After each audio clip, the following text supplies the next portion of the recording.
90 দিনের কথা বলেছেন। আর কিসের 90 দিন? যখন প্রমাণিত হয়ে যাবে, প্রমাণ হয়ে যাওয়ার পরে আর কিসের 90 দিন? ইসলামী ছাত্র আন্দোলন বাংলাদেশ কর্তৃক আয়োজিত আজকে বগুড়া জেলা শাখার মানববন্ধনে এখন আপনাদের সামনে বক্তব্য রাখবেন জাতীয় উলামা মাশায়েখ আইম্মা পরিষদ বগুড়া জেলা শাখার সংগ্রামী সভাপতি, বগুড়ার পরিচিত মুখ, জননেতা আলহাজ হযরত মাওলানা আব্দুল মতিন সাহেব। আলহাজ হযরত মাওলানা আব্দুল মতিন সাহেব। নারায়ে তাকবীর, নারায়ে তাকবীর। السلام عليكم ورحمة الله وبركاته. إن الحمد لله والصلاة والسلام على من لا نبي بعده. أما بعد فأعوذ بالله من الشيطان الرجيم. بسم الله الرحمن الرحيم. ألا له الخلق والأمر. صدق الله العظيم. বাংলাদেশ ইসলামী ছাত্র আন্দোলন বগুড়া জেলা শাখা কর্তৃক আয়োজিত আজকের এই মানববন্ধনে উপস্থিত সকল শ্রেণীর নেতৃবৃন্দ এবং উপস্থিত বাংলাদেশের আপামর জনসাধারণ, আজকে এই বড্ড পরিতাপী বিষয়, আজকে এই পবিত্র মাসে অপবিত্র বিষয়ের জন্য আমাদেরকে কথা বলতে হচ্ছে। এর চেয়ে লজ্জার আর কিছু নাই। 90% মুসলমানের দেশে এই পবিত্র রমজান মাসে অপবিত্র কাজ চলে, তার বিরুদ্ধে আমাদের কথা বলতে হয়।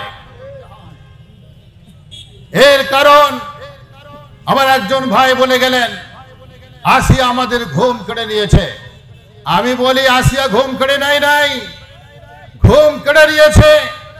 গত কয়েকদিন পূর্বে একটি অডিও প্রকাশিত হয়েছিল। সেখানে আওয়ামী দোসর একজন বলেছিলেন, ঢাকার এক মেয়র বলেছিলেন যে যেই ঢাকাতে আমরা থাকতে পারবো না সেই ঢাকাতে কাউকে ঘুমাতে দেব না। আমরা মনে করি তারই একটি অংশ সারা বাংলাদেশে অস্থিতিশীল পরিবেশ তৈরি করার জন্য এইরকম কাণ্ড ঘটিয়ে যাচ্ছে একের পর এক।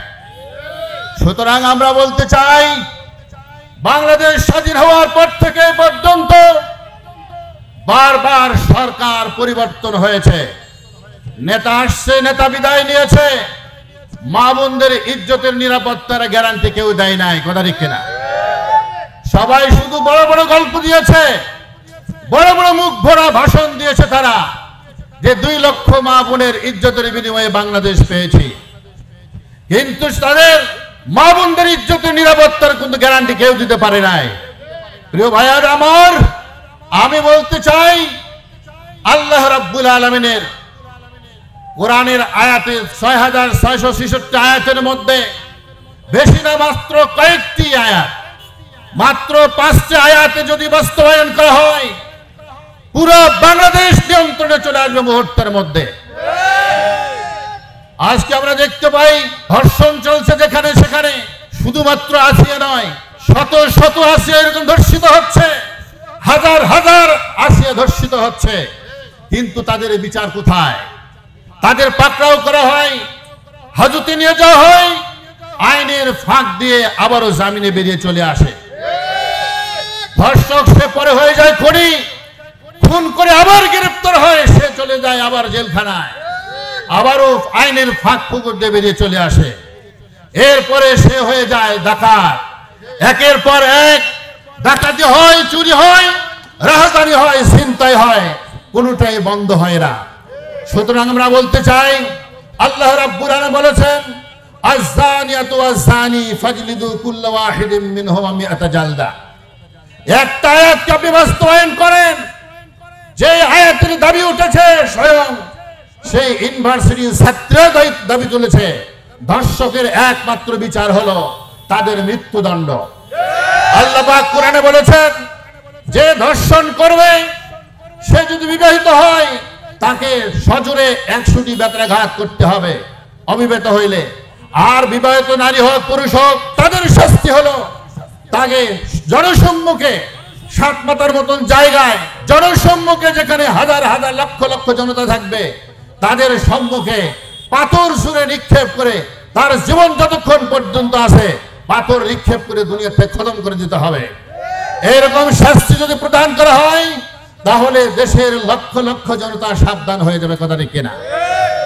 আর যারা এদেশে চুরি হয়, দেশ স্বাধীন হওয়ার পর থেকে নিয়ে ৭১ থেকে নিয়ে আবার এই পর্যন্ত যারাই ক্ষমতায় আসছে তারাই দেশের টাকা চুরি করে বাইরে নিয়ে চলে গেছে।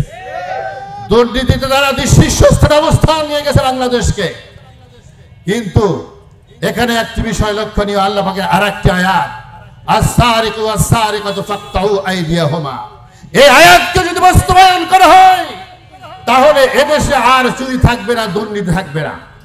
আল্লাহ বলেছেন চোর আর চোরনি যারা চুরি করে, নারী হোক পুরুষ হোক, এদের হস্ত কেটে দাও, আবার চুরি করে আরেক হাত কেটে দাও, আর চুরি করতে সাহস পাবে না, কথা ঠিক কিনা? কিন্তু সেই আইন তো আমরা করতে রাজি না। রাজনীতিবিদরা বলে থাকেন কোরআনের সাথে রাজনীতির কোনো সম্পর্ক নাই। তার মানে হলো ওরা চুরি করবে, ক্ষমতায় আসবে, আবার চুরি করবে। ওরা চুরি করার জন্য এই সমস্ত কথা বলে। ওরা নারী লিপ্সু, ওরা নারী ধর্ষণ করে, যারা কোরআনের আইন চায় না, করা ঠিক কিনা? যারা বলে কোরআনের সাথে বাংলাদেশের রাজনীতির কোনো সম্পর্ক নাই, ওরাই চুরি করে, ওরাই দুর্নীতি করে, ওরাই হলো শোষক, ওরাই হলো স্বৈরাচার, কথা ঠিক কিনা? সুতরাং আমি বলতে চাই, এই পবিত্র মাসে আমরা আর একটি পবিত্র দাবি নিয়ে আমরা আসছি। একজন আইন উপদেষ্টা তিনি বলেছেন 90 দিনের কথা বলেছেন। আর কিসের 90 দিন? যখন প্রমাণিত হয়ে যাবে, প্রমাণ হয়ে যাওয়ার পরে আর কিসের 90 দিন? প্রমাণ এখন এই আসিয়ার বিষয়টা গোটা বাংলাদেশের সব মিডিয়া জানে, গোটা পৃথিবী তার খবরটা ভাসতেছে। আর দেরি কেন? 24 ঘন্টার মধ্যে বিচার করুন। এরকম ভাবে সময় যত বেশি নেবেন ততই আরো অপরাধী সাহস পেয়ে যাবে। সুতরাং আমরা আর সময় দিতে চাই না। আমরা বলতে চাই, পাপীদের যখন পাপ প্রমাণ হয়ে যাবে, অপরাধীর যখন অপরাধ প্রমাণ হয়ে যাবে, আর কাল ক্ষেপণ করা যাবে না, সঙ্গে সঙ্গে তার বিচার ব্যবস্থা করতে হবে। আমাদের বাংলাদেশের যে বিচার ব্যবস্থা, এই বিচার ব্যবস্থা ব্রিটিশের রেখে যাওয়ার সেই গান্দা পচা বিচার ব্যবস্থা আমরা চাই না। আমরা দেখেছি নেতার পরিবর্তন হয় কিন্তু অবস্থার পরিবর্তন হয় না। আমরা নেতার পরিবর্তনের সাথে সাথে নীতির পরিবর্তন চাই। নীতি পরিবর্তন না হওয়া পর্যন্ত নেতা আসবে, বিদায় হবে, কিন্তু পরিবেশ পাল্টাবে না, কথা ঠিক কিনা? আমরা 24-এ আমরা আগস্টের বিপ্লবের মধ্য দিয়ে বাংলাদেশের শহরে শহরে, বন্দরে বন্দরে আমরা রঙিন করেছি, আমরা আলপনা এঁকেছি, বাংলাদেশকে রং দিয়েছি। আল্লাহ বলছেন সিবগাতাল্লাহ ওয়া মান আহসানু মিনাল্লাহি সিবগা, আল্লাহর রঙে রঙিন করো, অর্থাৎ কোরআনের শাসন কায়েম করো, দেখবে তোমার বাংলাদেশের মধ্যে স্বর্গীয় শান্তি কায়েম হয়ে যাবে, কথা ঠিক কিনা?